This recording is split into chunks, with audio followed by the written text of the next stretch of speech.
Nah, legalkah perusahaan kita? Perusahaan kita adalah perusahaan yang legal. PT BES adalah perusahaan yang legal. Semua perizinan mulai dari pendirian sampai SUPL-nya pun ada. Bahkan Majelis Ulama Indonesia setelah mengkaji sistem usahanya, akhirnya Majelis Ulama Indonesia pun menyatakan bahwa sistem bisnis PT BES ini diperbolehkan. Sistem bisnisnya seperti apa? Nah, PT BES adalah perusahaan penjualan langsung. Ya, sebelumnya saya akan sampaikan lebih dulu alur distribusi produk dan promosi dalam sebuah perdagangan. Sebuah perusahaan ketika memproduksi satu produk, maka sebelum sampai kepada konsumen pasti melalui alur-alur distribusi.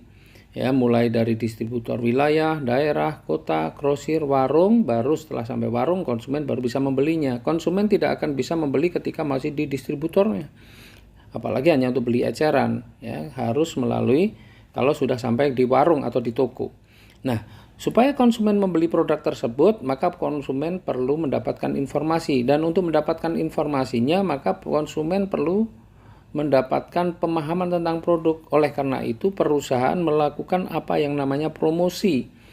Promosi supaya informasi tentang manfaat produk itu sampai kepada konsumen. Dan untuk melakukan promosi, perusahaan kadang-kadang menggunakan artis, kemudian menggunakan media cetak dan elektronik seperti TV, radio, internet, kemudian spanduk, baliho, reklame, koran, dan lain sebagainya. Dan biaya promosi serta distribusi itu bisa mencapai 40%-nya. Nah, karena PT BES ini adalah perusahaan perdagangan langsung, maka yang melakukan promosi dan distribusi adalah member-membernya atau mitra-mitranya. Maka anggaran yang 40% tadi dibayarkan kepada member-membernya.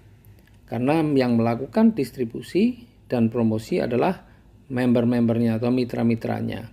Nah, alokasi 40% ini diwujudkan dalam bentuk apa? Dalam bentuk uang cash, dalam bentuk hadiah-hadiah cash, mulai dari motor, umroh, mobil, bahkan juga rumah.